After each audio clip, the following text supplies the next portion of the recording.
लइकवा हमर का करता। अच्छा चूड़ा से का हुई हो। चूड़ा चमड़ा नहीं तो चबाई झूठू को।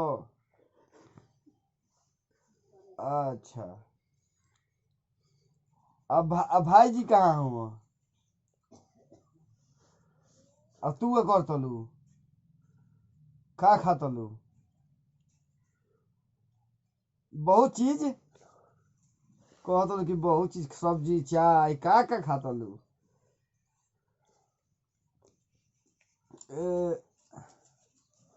और ही बताओ मर्दे।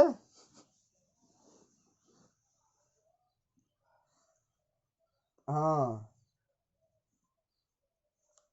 चलो तो हमू वैसलीन हाथ में ले ले लगाई का करब। हाँ वैसलीन लगाओ थी। और अपने मुँह में ओठवा पर लगाई मुँह में लगाई बोली कहाँ लगाई। हाँ हेलो कहाँ बा सूरजा हो।